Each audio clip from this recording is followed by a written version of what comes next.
बेदर्दी पिया मोरे, इश्क इबादत, एपिसोड नंबर 11। अब तक आपने पढ़ा, सृष्टि मर चुकी थी तो वहीं निहारिका का ऑपरेशन हो चुका था। वहीं विशाल ने मन ही मन में ये तय कर लिया था कि वो रजनी की मौत की सच्चाई कभी किसी को नहीं बताएगा।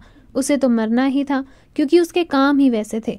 अगर वो नहीं मरती तब भी अंश उसे छोड़ता नहीं, इसलिए उसने तय किया कि वो ये राज हमेशा के लिए अपने सीने में दफन कर लेगा। आखिर क्या रुख लेगी कहानी, जानेंगे कहानी के इस भाग में। अब आगे। निहारिका का ऑपरेशन हो गया था तो वहीं बाहर विशाल गुमसुम बैठा हुआ था। तभी वो अंश के पास आया और अपने हाथों को जोड़ते हुए अंश से बोला। विशाल बोला, मुझे माफ़ कर दो अंश, शायद यह मेरी ही गलती के कारण आज मेरी बहन ऐसी बन गई, पर मैं भी क्या करता। मेरे पास इकलौती वजह थी वो बचपन से जीने की। मैं अपनी बहन से बहुत प्यार करता था।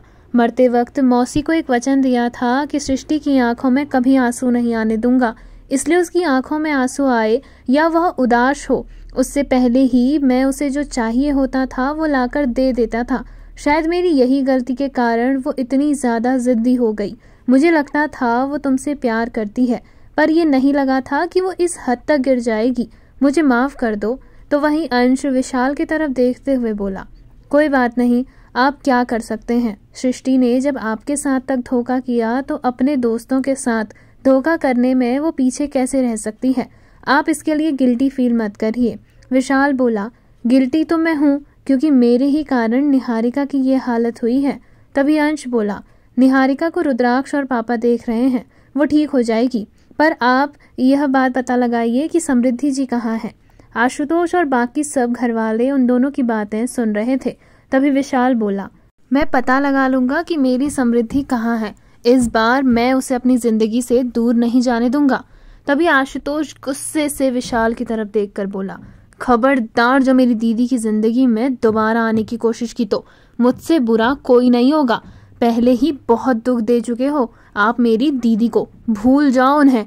वो जहां भी होगी मैं उन्हें ढूंढ लूंगा, लेकिन तुम उनकी लाइफ से हमेशा के लिए दूर हो जाओ। जो इंसान अपने प्यार पर भरोसा नहीं कर सकता, उस इंसान के प्यार पर मुझे भरोसा नहीं है। क्या भरोसा तुम्हारा कि आगे तुम कभी किसी बात में आकर मेरी बहन को नहीं छोड़ोगे। जैसा कुछ साल पहले किया वैसा नहीं करोगे। मैं एक बार गलती कर चुका हूँ अपनी बहन को खोकर, पर अब नहीं। मैं तुम्हारे आगे हाथ जोड़ता हूँ मिस्टर विशाल ठाकुर, मेरी बहन की जिंदगी से दूर चले जाओ, बहुत दूर, क्योंकि अपनी बहन को तो मैं ढूंढ ही लूंगा, पर मैं ये बिल्कुल नहीं चाहता कि तुम उसकी जिंदगी में दोबारा आओ। आई बात समझ में। इतना कहकर आशुतोष ने विशाल का हाथ पकड़ा और उसे हॉस्पिटल से जाने के लिए कह दिया। वहीं घर वाले आशुतोष की भावनाओं को समझ रहे थे। आशुतोष जो इतनी देर से चुप था, वह विशाल को यूं बोलने पर फट पड़ा था। विशाल आशुतोष को समझाते हुए बोला, मेरी बात तो सुनो आशुतोष, मैं मानता हूँ मेरी गलती है, पर मुझे एक मौका तो दो, प्लीज मुझे एक मौका दे दो मेरी समृद्धि को ढूंढने का। विशाल के यूं गिड़गिड़ाने पर भी आशुतोष को कोई फर्क नहीं पड़ रहा था, तो विशाल की तरफ बिना देखे वह बोला। आशुतोष बोला, बस बहुत हो गया, तुम चले जाओ यहाँ से, इससे पहले कि मैं कुछ कर दूं जिसके लिए मैं खुद को कभी माफ नहीं कर पाऊंगा। बेहतर होगा कि तुम चले जाओ। अगर मेरी बहन से सच में प्यार करते हो तो चले जाओ यहाँ से बहुत दूर, जितनी दूर जहाँ तुम्हारी परछाई भी मेरी बहन पर ना पहुँच सके। कसम है तुम्हें मेरी बहन के प्यार की। तुम्हारा प्यार का पता नहीं, पर मेरी बहन ने तुमसे सच्चा प्यार किया था, जिसकी सजा उसे मिल गई, पर अब नहीं। अब मेरी बहन किसी दुख में नहीं रहेगी। अगर तुम सच में मेरी बहन से प्यार करते हो तो उसी की प्यार की खातिर मेरी बहन की जिंदगी से दूर चले जाओ, बहुत दूर, इतना कि कभी लौट कर ना आ सको। चले जाओ यहाँ से। इतना कहकर आशुतोष ने विशाल की तरफ से मुंह फेर लिया। तो वहीं विशाल आशुतोष के इन कड़वे शब्दों से काफी दुखी हो चुका था। गलती उसकी थी, वो मान रहा था, पर अब आशुतोष ने उसे अपनी बहन के प्यार की कसम दे दी थी। विशाल ने एक फीकी मुस्कान ली और उसके बाद वह वहां से सीधे चला गया। वहीं दूसरी तरफ निहारिका का ऑपरेशन हो चुका था, गोली निकाल ली गई थी। थोड़ी देर बाद ऑपरेशन सक्सेसफुल रहा तो रुद्राक्ष और सक्षम जी दोनों ही जो ऑपरेशन थिएटर में निहारिका का ऑपरेशन कर रहे थे। ऑपरेशन सफल होने के बाद वो दोनों गुड न्यूज़ देने के लिए ऑपरेशन थिएटर से बाहर आ गए। सार्थक जी ने निहारिका की हालत के बारे में घर वालों को बताया तो घर वाले खुश थे कि निहारिका का ऑपरेशन सक्सेसफुल रहा। रुद्राक्ष ने ये भी बताया कि 4 दिन बाद निहारिका को घर ले जा सकते हैं, लेकिन उसकी केयर काफी करनी पड़ेगी क्योंकि अभी वो काफी वीक है। तो वहीं अंश भी अब बेहतर फील कर रहा था। वो रुद्राक्ष की तरफ देखते हुए बोला। अंश बोला, क्या मैं मिल सकता हूँ? रुद्राक्ष ने अंश के कंधे पर हाथ रखा और कहा। रुद्राक्ष बोला, थोड़ी देर बाद मिल सकते हो। उसे रूम में शिफ्ट कर दिया जाएगा, पर अभी वो बेहोश है। होश में आने में कम से कम 3 से 4 घंटे लगेंगे। चिंता मत करो, निहारिका बिल्कुल ठीक है। तो वहीं निहारिका का ऑपरेशन सफल रहा। इसको सुनकर रुद्र ने काशी को घर भेज दिया था। सिद्धि और अनाया दोनों ही काशी को लेकर घर चले गए थे। तो वहीं शिव ने भी पुलिस में सारा मामला हैंडल कर लिया था। माहिरा और हिमांशु पुलिस स्टेशन न जाकर शिव की खुफिया अड्डे पर गए थे। शिव उन दोनों को अपने हाथों से सजा देना चाह रहा था। शांत शिव बस अपने बच्चों के कारण शांत नजर आ रहा था, लेकिन अंदर ही अंदर उसमें कितना तूफान भरा पड़ा है ये बात अभी सिर्फ शिव समझ रहा था। शिव ने अपने आदमियों से समृद्धि का पता लगाने के लिए भी कह दिया। वो जल्द ही समृद्धि का पता लगाना चाहता था। सृष्टि तो मारी जा चुकी थी, सारे दुश्मनों का सफाया हो चुका था, तो वहीं बचा था अब समृद्धि को ढूंढना। धीरे धीरे करके सब नॉर्मल हो गया। शिव ने समृद्धि का पता लगाने की भरपूर कोशिश करी, तो वहीं विशाल सृष्टि के दिए धोखे से पूरी तरीके से टूट गया था कि कैसे उसकी बहन ने उसे उसके प्यार से दूर कर दिया। वहीं आशुतोष का समृद्धि से हमेशा दूर रहने के लिए कहना विशाल को अंदर ही अंदर तोड़ रहा था। इन सब से दूर रहने के लिए विशाल ने इंडिया छोड़कर जाने का फैसला किया। विशाल ने अपना सारा business out of India settle करने का फैसला कर लिया और हमेशा हमेशा के लिए इंडिया को छोड़कर चला गया। घर वालों को भी इस बात का पता लग चुका था कि विशाल जा चुका है, पर अब वो कर भी क्या सकते थे, क्योंकि आशुतोष किसी की बात नहीं सुन रहा था। वह बस अपनी बहन से मिलना चाहता था। इसलिए फिलहाल के लिए आशुतोष विशाल से कोई बात नहीं करना चाहता था। इसलिए घर वाले भी विशाल के बारे में कोई बात नहीं करते थे। लगभग 1 महीने की कड़ी मशक्कत के बाद शिव को समृद्धि मिल गई। समृद्धि मुंबई से कोसों दूर ऋषिकेश में जाकर बसी थी। आशुतोष जो इस समय राजस्थान में था, उसे समृद्धि के बारे में पता चला तो वो बिना किसी देरी के ऋषिकेश की तरफ रवाना हो गया था। यहाँ से कहानी 2 साल के लीप में जाएगी। 2 साल बाद क्या हुआ और सबकी जिंदगी में किस तरीके से बदलाव आया, यही पता चलेगा। 2 साल बाद यहाँ से कहानी 2 साल लीप में जाएगी, जहाँ काशी और रुद्र का एक बेटा हुआ जो कि 1.5 साल का था। तो वहीं अनाया इस समय 7 मंथ प्रेग्नेंट थी और निहारिका और अंश इस समय ट्विंस बेबी, एक लड़का और एक लड़की जो कि इस समय 4 महीने के थे, उनके माता पिता बन चुके थे। आशुतोष जिसने नौकरी छोड़ दी थी और अपने आप को बिजनेस में इतना रमा दिया था कि उसका शादी से भरोसा उठ चुका था। वही समृद्धि जो कि अभी मुंबई में वापस से पढ़ाने लग गई थी। हर कोई अपनी जिंदगी में आगे बढ़ चुका था, पर अभी भी कोई था जिसकी जिंदगी थमी हुई थी। समृद्धि के बार बार कहने पर भी आशुतोष ने शादी के लिए हामी नहीं भरी। उसका एक बहुत बड़ा कारण समृद्धि थी और समृद्धि की बेटी कियारा जो कि इस समय 2 साल की थी। आशुतोष चाहता था कि समृद्धि भी अपनी लाइफ में आगे बढ़ जाए, पर समृद्धि आगे नहीं बढ़ना चाहती थी। उसका मानना ये था कि उसकी लाइफ में कियारा है और उसे कुछ नहीं चाहिए। लेकिन आशुतोष को इस बात का गिल्ट हमेशा रहता था कि अगर उसे पहले से पता होता कि समृद्धि के पास विशाल की बेटी कियारा है तो वो विशाल को कभी जाने न देता। उस समय वह भले ही गुस्से में था, लेकिन जब जब वो कियारा के अटपटे सवाल सुनता तो उसे अपने आप पर गुस्सा आने लगता कि क्यों उसने विशाल को समृद्धि की कसम देकर उससे दूर किया। उसे लगने लगा था कि समृद्धि अपनी लाइफ में उसकी वजह से आगे नहीं बढ़ पा रही है। इसलिए उसने तय करा था कि जब समृद्धि अपनी लाइफ में आगे बढ़ जाएगी तब वह भी अपनी लाइफ में आगे बढ़ जाएगा। तो वहीं इंडिया से कोसों दूर सिंगापुर में विशाल जो कि एक सक्सेसफुल बिलियनियर बन चुका था, वह आज भी अपनी समृद्धि के लिए जी रहा था और इस बात से अभी तक अनजान था कि समृद्धि मिली है या नहीं, या समृद्धि की लाइफ में क्या हो रखा है। इंडिया से आने के बाद उसने अपना नंबर और अपना एड्रेस सब कुछ बदल लिया। विशाल इस समय कहाँ है ये बात सिर्फ रुद्र और अंश जानते थे, लेकिन उन दोनों की बात भी केवल बिजनेस से रिलेटेड ही हो पाती थी। ना कभी विशाल ने समृद्धि या घर वालों के बारे में पूछने की हिम्मत की, ना ही अंश और रुद्र ने विशाल को कुछ बताया। घर वालों ने अब सब कुछ किस्मत के भरोसे छोड़ दिया था। पर जब जब वो कियारा को देखते तो उन्हें समृद्धि अधूरी सी नजर आती। समृद्धि बेशक मुंबई में थी, लेकिन राजस्थान में मिलने के लिए वो आती जाती रहती थी ताकि वो सबसे हमेशा टच में रहे।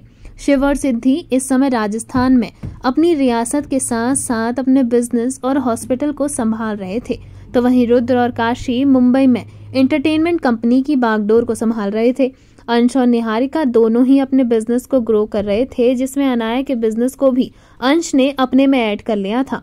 निहारिका और अनाया दोनों ही ज्वेलरी डिजाइन और क्लॉथ डिजाइन के कारण फैशन इंडस्ट्री में अपनी ज्वेलरी और अपने कपड़ों को एक अलग ही लेवल पर ले जा चुके थे। निहारिका अनाया के साथ पुरानी बातों को भूलते हुए बिजनेस में रम चुकी थी और अनाया की प्रेगनेंसी के कारण अनाया सारा काम घर से ही करती थी। अनाया डिजाइन्स क्रिएट करती तो वहीं निहारिका उन डिजाइन्स पर काम करके ज्वेलरी मेकिंग का काम अपने सामने देखती थी। पर इस समय निहारिका के बच्चे भी छोटे थे, जिस वजह से अंश सब संभाल रहा था, जिसमें उसकी मदद कर रही थी काशी। काशी ने MBA किया हुआ था, जैसा कि हम सब जानते हैं, तो वह रुद्र के साथ साथ शिव की कंपनी को भी संभाल रही थी। शिव की कंपनी की सारी बागडोर रुद्र के नाम हो चुकी थी। रुद्र ने एंटरटेनमेंट कंपनी को एक अलग ही मुकाम पर पहुंचा दिया था। बॉलीवुड के साथ साथ हॉलीवुड में भी उसकी कंपनी की मॉडल्स और आर्टिस्ट अपना लोहा मनवा चुकी थी। वहीं बड़े सारे फैशन वीक में अंश की कंपनी के साथ साथ कोलैब होने के कारण फैशन वीक उनकी कंपनी की मॉडल्स ने 4 चांद लगाकर हर किसी को अपना दीवाना किया हुआ था। अनाया और निहारिका आज एक ब्रांड बन चुके थे। वहीं रुद्राक्ष भी इस समय मुंबई के हॉस्पिटल में था। वो हॉस्पिटल शिव का था और अब हॉस्पिटल की सारी बागडोर रुद्र के हाथों में ही थी। अनाया की देखभाल करने के लिए निधि और सिद्धि दोनों ही मुंबई आ चुके थे। शिव भी अपना सारा काम मुंबई से ही ऑपरेट करने वाला था, लेकिन उसे कुछ टाइम राजस्थान में रहना था, जिस कारण सिद्धि पहले ही निधि के साथ मुंबई आ गई। आखिर दोनों की दोनों नानी जो बनने वाली थी। वहीं सार्थक जी हॉस्पिटल से अभी कुछ टाइम के लिए ब्रेक लेने जा रहे थे। वजह थी अनाया की प्रेगनेंसी। घरवाले अनाया की प्रेगनेंसी एंजॉय करना चाहते थे, तो वहीं रुद्राक्ष के मामा जी भी घर पर ही घरवालों के साथ थे। हर कोई बिजनेस और घर दोनों संभाल रहा था। जहां सभी अपनी अपनी जिंदगी में आगे बढ़ चुके थे, पर किसी की जिंदगी थम सी गई थी। उसमें सबसे पहला नाम था समृद्धि का। सृष्टि की सच्चाई जानने के बाद उसे विशाल की कमी अपनी जिंदगी में महसूस हो रही थी। उसे अंदाजा भी नहीं था कि सृष्टि इस हद तक नीचे गिर जाएगी। अपनी इसी सोच में बैठी समृद्धि के सामने कब चाय के पतीले में चाय उबल गई उसे पता ही नहीं चला कि तभी अचानक सामने से आशुतोष ने समृद्धि को यूं खोया खोया देखा, तो वो चिल्लाते हुए समृद्धि के पास आकर बोला। आशुतोष बोला, दीदी संभल के, चाय उबल गई थी, आपका हाथ जल जाएगा। इतना कहकर आशुतोष ने जल्दी से समृद्धि को दूसरी तरफ करा, तो वहीं आशुतोष के यूं खींचने से समृद्धि मानो होश में आई। समृद्धि हड़बड़ाते हुए घबरा कर आशुतोष की तरफ देखकर बोली। समृद्धि बोली, सॉरी, मेरा ध्यान कहीं और था, मुझे पता ही नहीं चला कि चाय में कब उबाल आया। तो वहीं समृद्धि का ये जवाब सुनकर आशुतोष समृद्धि को दूर करता हुआ बोला। आशुतोष बोला, क्या दीदी आप भी ना, और आप चाय बनाने क्यों लग गई किचन में? आपको कॉलेज जाना है, देर हो जाएगी, और काम करने के लिए घर में नौकर हैं, इसलिए आप अब से किचन में नहीं आएंगी, चलिए बाहर। इतना कहकर आशुतोष समृद्धि को बाहर हॉल की तरफ ले आया। हॉल में समृद्धि और आशुतोष दोनों थे। तभी आशुतोष समृद्धि की तरफ देखकर बोला। आशुतोष बोला, आज कियारा को उसके मामू स्कूल छोड़ने जाएंगे और आप जल्दी से तैयार होकर कॉलेज को जाएंगी। आज आपका बहुत ज़रूरी सेमिनार है, आप इतनी केयरलेस कैसे हो सकती हैं दीदू? इतना कहकर आशुतोष ने बच्चों सा मुंह बनाया और एक पपी फेस के साथ समृद्धि की तरफ देखने लगा। समृद्धि उसके चेहरे को देखकर मुस्कुराते हुए उसके गालों को प्यार से थपथपा कर बोली। समृद्धि बोली, तुम बहुत शैतान हो रहे हो कियारा के साथ रह रहकर। कियारा तुम्हें भी बिगाड़ रही है, देखो बच्चों वाली हरकतें शुरू हो गई हैं तुम दोनों की। तो वहीं आशुतोष ये देखकर मुस्कुरा रहा था। तभी वहां पर कियारा दौड़ते हुए आई और बोली। कियारा बोली, मम्मा मैंने मामू को नहीं बिगाड़ा है मम्मा, बल्कि मामू ने यारा को बिगाड़ा है। समृद्धि बोली, हाय मेरी शैतान चुईया, इतना प्यारा नाम दिया है तुम्हारा और तुम्हें अपना नाम नहीं बोलना आता, बस यारा यारा बोलती रहती हो। अगर कोई तुमसे तुम्हारा नाम पूछेगा तो तुम क्या बताओगी? तो कियारा अपने दांत दिखाती हुई बोली, यारा समृद्धि राठौर। तभी समृद्धि बोली, कियारा, नॉट यारा बेबी। कियारा समृद्धि राठौर, चलो शैतानी मत करो, अब टाइम से लंच कर लेना और मामू को ज़्यादा परेशान मत करना, गुड गर्ल बन के रहना, सबके साथ अच्छे से रहना। तभी कियारा समृद्धि की गोद में चढ़ते हुए समृद्धि के गालों पर पप्पी करते हुए बोली। कियारा बोली, ओके मम्मा, यारा किसी को परेशान नहीं करेगी, यारा गुड गर्ल है और मामू बैड बॉय। तभी आशुतोष कियारा की तरफ देखकर बोला। आशुतोष बोला, हाँ हाँ अब खिलाऊंगा चॉकलेट, बैड बॉय हूं ना मैं तो बैड बॉय चॉकलेट नहीं खिलाते। कियारा आशुतोष की गोद में जाते हुए बोली, मामू यहाँ पर बोलना पड़ता है, समझा करो ना, चलो अब नहीं तो देर हो जाएगी। तभी समृद्धि कियारा की तरफ देखते हुए बोली, तूफान है ये लड़की, कोई कहेगा इसको देखकर कि ये 4 साल की है, ये शैतान नाक में दम करके रख देती है। इतना कहकर मुस्कुराते हुए आशुतोष की गोद में कियारा स्कूल के लिए निकल गई। वहीं समृद्धि थोड़ी देर बाद तैयार हुई और उसके बाद वह भी अपने कॉलेज के लिए निकल गई थी। कॉलेज में सेमिनार होने वाला था जिसमें बिजनेस जगत की काफी सारी हस्तियां कॉलेज आने वाली थी, जो बच्चों को बिजनेस से जोड़ने के लिए व बिजनेस सिखाने के लिए बिजनेस की छोटी छोटी बारीकियां सिखाने वाली थी। काफी नामी हस्ती और सक्सेसफुल बिजनेसमैन इस सेमिनार को अटेंड करके अपने बिजनेस लाइफ में आए अप एंड डाउन को समझाकर बच्चों को प्रेरित कर रहे थे कि बिजनेस को किस तरीके से ग्रो करके आगे ले जाया जा सकता है। यह सेमिनार पूरे 1 हफ्ते का होने वाला था। इसकी सारी रिस्पॉन्सिबिलिटीज समृद्धि के कंधों पर ही थी। समृद्धि जल्दी से तैयार हुई और फटाफट कॉलेज के लिए निकल गई। जब वह कॉलेज पहुंची तो उसने देखा सेमिनार की तैयारियां पूरी की जा चुकी हैं और छोटे छोटे स्टॉल लगाए हुए हैं जिसमें बच्चों के क्रिएशंस दिख रहे हैं। जो स्टूडेंट बिजनेस में इंटरेस्टेड थे वे सभी बच्चों ने अपने अपने बिजनेस को एक नया प्लेटफॉर्म देने का ये बहुत अच्छा मौका समझकर इस मौके को सभी बखूबी निभाना चाहते थे। अपनी मिनी बिजनेस को एक ग्रैंड लेवल पर ले जाने के लिए बच्चों ने बहुत सी तैयारी की हुई थी। जो बच्चा जिस फील्ड में जाना चाहता था उस बिजनेस को वो ग्रो करने में इन्वेस्टर्स और बिजनेसमैन की हेल्प लेना चाहता था। उसने अपने स्टॉल लगाकर उन्हें साइड करके रखा हुआ था और कुछ बच्चे जो अभी भी बिजनेस की बारीकियां सीखना चाहते थे वह सभी उन बच्चों की मदद करने के लिए वहां धीरे धीरे करके आ रहे थे। बिजनेसमैन इन्वेस्टर्स से छोटी मोटी राय और बारीकियां सीख रहे थे। सभी बच्चे समृद्धि के क्लास के बच्चे थे। समृद्धि इन सबकी टीचर थी और समृद्धि ने सभी बच्चों को देखा और उसके बाद उनके बिजनेस को जिसे वो बच्चे एक अच्छे लेवल पर ले जाने के लिए मेहनत कर रहे हैं। समृद्धि को आज उन बच्चों पर गर्व महसूस हो रहा था।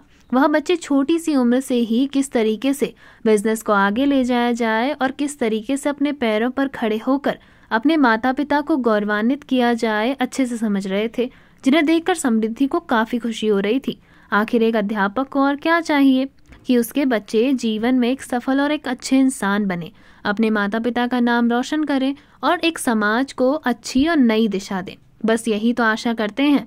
समृद्धि भी यही सोच रही थी कि तभी सभी बिजनेसमैन जो कि भारत के साथ साथ अन्य देशों से भी आए हुए थे वो सभी वहां एक एक करके बच्चों के आइडियाज को डिस्कस करने लगे। तभी समृद्धि को किसी के होने का एहसास अपने आसपास हुआ।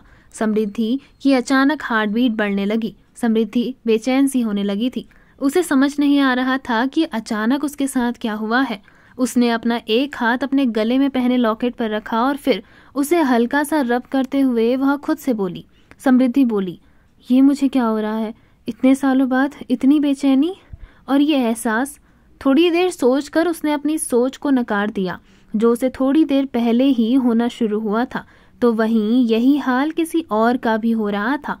एक लड़का जो कि उन बच्चों के आइडियाज को सुन रहा था, अचानक उसका दिल जोरों से धड़कने लगा। दिल बेचैन हो रहा था। हल्का हल्का पसीना और आंखों में अजीब सी चमक उस व्यक्ति के चेहरे पर साफ नजर आ रही थी। तभी उसके बगल में खड़ी उसकी मैनेजर बोली, सर आप ठीक तो है ना, अचानक से आपकी तबीयत कुछ ठीक नहीं लग रही है। तो वह आदमी बोला, no Ruhi, I am fine. कोई ख्याल दिमाग में आ गया अचानक से, इसी वजह से थोड़ी बेचैनी सी हो गई। एक काम करो, पानी ले आओ, बाकी मैं ठीक हूँ। ऐसा कहकर उसने अपने मैनेजर को पानी लाने के लिए भेज दिया और वह व्यक्ति मन ही मन में सोचने लगा।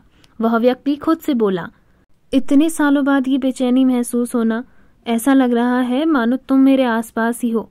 पर अगर ऐसा है तो मुझे यहाँ नहीं होना चाहिए। मैं अपनी कसम नहीं तोड़ सकता। नहीं, उसे यहाँ नहीं होना चाहिए। ये सेमिनार जितना मेरे लिए ज़रूरी है उतना ही ज़रूरी इन बच्चों के भविष्य के लिए भी है। ये क्या खेल खेल रहे हो भगवान जी? जिस कसम के सहारे इतना दूर भाग रहा था, अचानक उसके होने का एहसास नजर आ रहा है मुझे। इतना कहकर वो आदमी खुद से ही बड़बड़ाने लगा। विशाल बच्चों के साथ सेमिनार अटेंड कर रहा था, तो वहीं समृद्धि भी बच्चों के साथ ही लगी हुई थी। तभी उसके फोन पर किसी का कॉल आया। समृद्धि ने फोन कॉल रिसीव किया तो दूसरी तरफ से कियारा के स्कूल से फोन था। समृद्धि ने फोन कॉल रिसीव किया तो दूसरी तरफ से कियारा की क्लास टीचर बोली, गुड आफ्टरनून मिस राठौर, मैं कियारा की क्लास टीचर आराधना गुप्ता मैम बोल रही हूँ। तो वहीं दूसरी तरफ से समृद्धि बोली, यस मैम बोलिए। दूसरी तरफ से अनुराधा जी बोली, मैम कियारा की तबीयत अचानक खराब हो गई है, प्लीज आप कियारा को लेने हॉस्पिटल आ जाइए। समृद्धि कियारा की तबीयत का खराब होना सुनकर ही पैनिक होने लगी थी। वह घबराने लगी और घबराते हुए बोली, समृद्धि बोली, तबीयत खराब हो गई है, पर अचानक कैसे? सुबह तक तो बिल्कुल ठीक थी, यूं अचानक क्या हुआ? आप थोड़ी देर संभालिए उसे, मैं पहुंच रही हूँ। समृद्धि ने इतना कहा ही था कि अनुराधा मैम बोली, मैम परेशान मत होइए, बच्ची है, हल्का फुल्का बुखार लग रहा है और चक्कर से आ रहे हैं। हमने आपके भाई मिस्टर राठौर को भी फोन कर दिया है, वो भी थोड़ी देर में पहुंचने वाले होंगे। इस समय आप कहाँ हैं? समृद्धि बोली, मैं इस समय कॉलेज में हूँ। तभी कियारा की मैम बोली, ठीक है मैम, आप एक काम करिए, आप डायरेक्ट हॉस्पिटल आ जाइए, हम कियारा को लेकर हॉस्पिटल आते हैं। तो वहीं दूसरी तरफ से समृद्धि बोली, ठीक है मैं आती हूँ, आप ध्यान रखिएगा। इतना कहकर समृद्धि ने फोन कट कर दिया। इस समय वो काफी ज्यादा परेशान हो चुकी थी। उसने अपने साथ के अन्य टीचर्स की तरफ देखा जो कि अलग अलग जगहों पर बच्चों के साथ सेमिनार अटेंड कर रहे थे। समृद्धि अपनी कलीग वर्षा के पास आई और वर्षा की तरफ देखते हुए बोली, समृद्धि बोली, वर्षा मुझे अर्जेंट हॉस्पिटल जाना है, कियारा की तबीयत खराब हो गई है, क्या तुम यहाँ सब संभाल लोगी? वर्षा समृद्धि की बहुत अच्छी फ्रेंड थी। जैसे ही वर्षा ने यह सुना तो वह कियारा की चिंता करते हुए बोली। वर्षा बोली, ज्यादा तबीयत खराब हुई है क्या? मैं भी आऊं क्या साथ में? तभी समृद्धि वर्षा की तरफ देखकर बोली, नहीं नहीं, तू यहाँ संभाल, मैं चली जाऊंगी। वर्षा बोली, ठीक है, पर आराम से जाना और पहुंच जाए तो तुरंत फोन करके अपडेट करते रहना। इतना सुनते ही समृद्धि वहां से चली गई। वहीं विशाल भी निकल चुका था। विशाल की कंपनी जो इंडिया में थी उसमें किसी इमरजेंसी के कारण विशाल को जाना पड़ा। विशाल जा रहा था तभी उसने देखा कि किसी का एक्सीडेंट हुआ है और लोग वहां खड़े खड़े तमाशा देख रहे हैं। विशाल ने अपने सामने उस लड़के की ओर देखा जिसका एक्सीडेंट हुआ है, तो वह उसे बिना किसी देरी के हॉस्पिटल की तरफ लेकर निकल गया। ब्लीडिंग काफी ज्यादा हो चुकी थी, वहां किसी टीनेजर बच्चे का एक्सीडेंट हुआ था। विशाल उसे लेकर जल्द से जल्द हॉस्पिटल पहुंचा। वहीं समृद्धि भी हॉस्पिटल पहुंच चुकी थी। वहां आशुतोष पहले से ही मौजूद था। समृद्धि आशुतोष के पास भागती हुई आई और बोली, समृद्धि बोली, कैसी है कियारा और अचानक क्या हुआ उसे? तभी आशुतोष बोला, वो ठीक है, अचानक से डिहाइड्रेशन हो गया था, इस वजह से चक्कर आ गए थे। ठीक है वो, आप डॉक्टर से मिल लो, मैं थोड़ी देर में ये दवाइयाँ लेकर आता हूँ। इतना सुनकर समृद्धि डॉक्टर के कैबिन में चली गई और आशुतोष दवाई लेने के लिए सीधे मेडिकल हॉल की तरफ चला गया। समृद्धि डॉक्टर से मिली तो डॉक्टर ने उसे यह बताया कि कियारा को डिहाइड्रेशन हो गया था। गर्मी ज्यादा हो चुकी थी, इस कारण प्रॉपर पानी नहीं पीने की वजह से चक्कर आ गया। घबराने की जरूरत नहीं है, लेकिन पानी कम पीना उसकी सेहत को बिगाड़ सकता है, इसलिए उसे पानी पिलाया जाए जितना कि ह्यूमन बॉडी की नीड होती है। समृद्धि ने इतना सुना तो वो डॉक्टर की तरफ देखकर बोली। समृद्धि बोली, ठीक है डॉक्टर, मैं ध्यान रखूंगी, बाकी कोई सीरियस प्रॉब्लम तो नहीं है ना? तभी डॉक्टर बोले, नथिंग, एवरीथिंग इज फाइन, आप अपनी बेटी को घर लेकर जा सकती हैं। समृद्धि ने इतना सुना तो उसके बाद कियारा जहाँ थी वो वहाँ चली गई। कियारा बेड पर बैठी। कियारा को डॉक्टर ने ग्लूकोज चढ़ाया था जिससे उसकी बॉडी में पानी की पूरी पूर्ति हो जाए। थोड़ी ही देर बाद समृद्धि और आशुतोष कियारा को लेकर हॉस्पिटल से घर की तरफ चले गए थे। तो वहीं दूसरी तरफ विशाल ने उस बच्चे का प्रॉपर ट्रीटमेंट कराया था जो कि एक्सीडेंट में घायल हुआ था। समृद्धि घर को जा रही थी तभी विशाल को ना जाने क्यों वो बेचैनी फिर से महसूस होनी शुरू हो गई। वहीं ये हाल समृद्धि का भी हो गया था। अचानक समृद्धि रुक पड़ी तो कियारा समृद्धि का हाथ पकड़े हुई थी और आशुतोष कियारा का। अचानक समृद्धि के रुकने से कियारा रुक गई और कियारा के रुकने से आशुतोष ने समृद्धि की ओर देखा तो उसने उसको अचानक कहीं खोया खोया सा देखा। तो वह समृद्धि से बोला। आशुतोष बोला, क्या हुआ दीदी, आप ठीक तो हो ना? समृद्धि अचानक अपने होश में आई और बोली, हाँ हाँ मैं ठीक हूँ, चलो। इतना कहकर समृद्धि इधर उधर देखते हुए वहां से चली गई। वहीं विशाल भी खुद से बोल रहा था, मुझे ऐसा क्यों लग रहा है कि समृद्धि मेरे आसपास है, पर है कहाँ? इतना कहकर वो अपने आसपास देखने लगा और इधर उधर भागने लगा। उसे भरोसा हो चुका था कि समृद्धि उसके आसपास है, पर कहाँ है? वहीं समृद्धि, कियारा और आशुतोष तीनों चल रहे थे। तभी समृद्धि की टक्कर एक नर्स से हुई और अचानक नर्स का सामान जो कि उसके हाथ से नीचे गिर पड़ा। समृद्धि नर्स की तरफ देखती हुई बोली, आई एम सो सॉरी, मेरा बिल्कुल ध्यान नहीं था। समृद्धि की आवाज सुन विशाल वहीं पर रुक गया। विशाल ने उस आवाज का पीछा किया तो एक नर्स के साथ खड़ी एक औरत उसे दिखाई दी। आशुतोष को ना जाने क्या हुआ, वो उसके पीछे चल पड़ा। वहीं समृद्धि भी नर्स को सॉरी बोलकर वहां से चली गई। समृद्धि, आशुतोष और कियारा तीनों साथ चल रहे थे। वहीं विशाल उन तीनों का पीछा करते हुए उन तीनों के पास आने की कोशिश कर रहा था, लेकिन पार्किंग में पहुंचते ही वो तीनों कब आंखों से ओझल हो गए पता ही नहीं चला। विशाल उन तीनों को ढूंढता रह गया। विशाल समृद्धि को इधर उधर ढूंढ रहा था कि तभी उसे पीछे से किसी ने आवाज लगाई। आवाज एक नर्स ने लगाई थी। वह नर्स विशाल के पास आई और विशाल से बोली, नर्स बोली, एक्सक्यूज मी, आप उस पेशेंट के साथ हैं तो प्लीज ये फॉर्म पर साइन कर दीजिए और ये दवाइयाँ भी ले आइए। इतना कहकर नर्स ने एक फॉर्म और दवाइयों का पर्चा विशाल को दे दिया।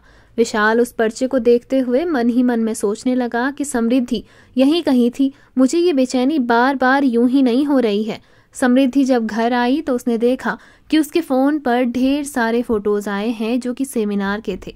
समृद्धि के बहुत से बच्चों के आइडिया बहुत सारे बिजनेसमैन को बहुत पसंद आए थे और उन लोगों ने उन्हें एक अच्छी फंडिंग देने का कॉन्ट्रैक्ट भी साइन करा था। समृद्धि अपने स्टूडेंट के लिए बहुत खुश थी और आखिर हो भी क्यों ना, एक अध्यापक के लिए इससे बड़ी बात और हो भी क्या सकती थी।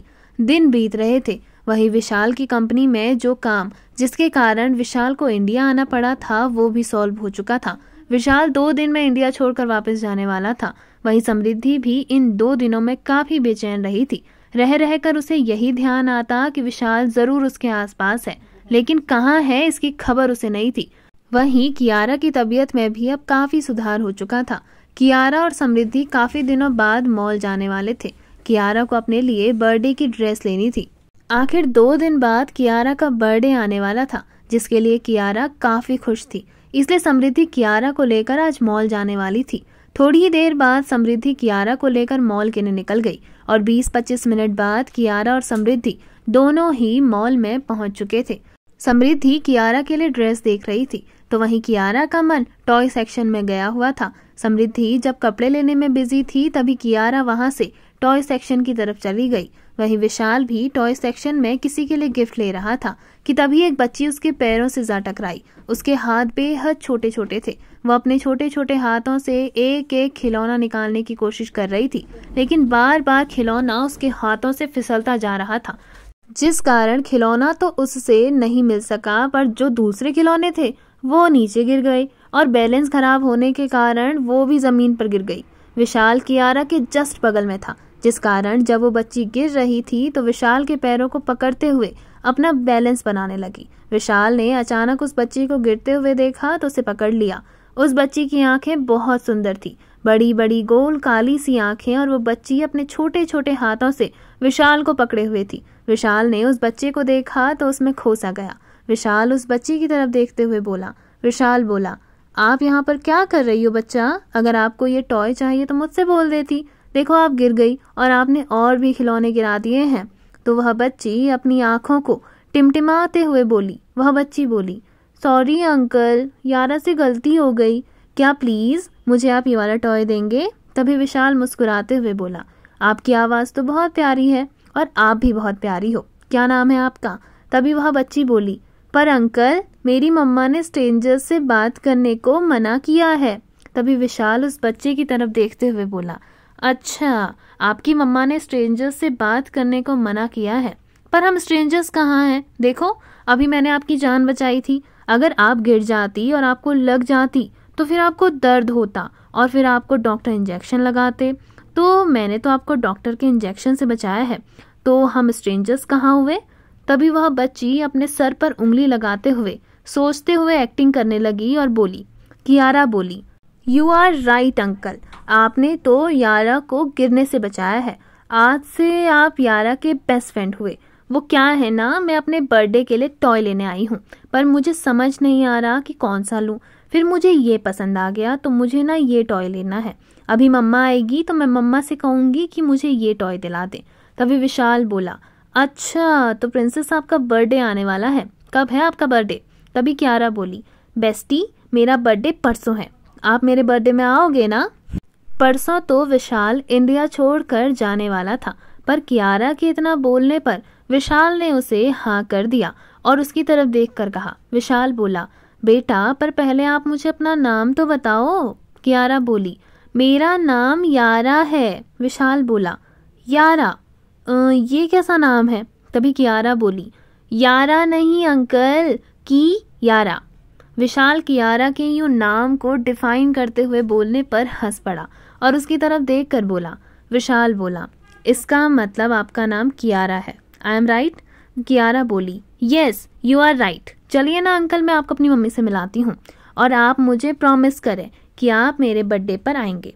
और मैं आपको इनवाइट कैसे करूँगी, पर मैं तो जानती नहीं कि आप कहाँ रहते हो। तभी विशाल बोला, एक काम करते हैं, मैं आपको अपना फ़ोन नंबर दे देता हूँ और आप मुझे एड्रेस फ़ोन पर बता देना, मैं आ जाऊँगा, ठीक है? कियारा बोली, हाँ ये अच्छा आइडिया है, चलिए ना अंकल, मैं आपको अपनी मम्मी से मिलवाती हूँ।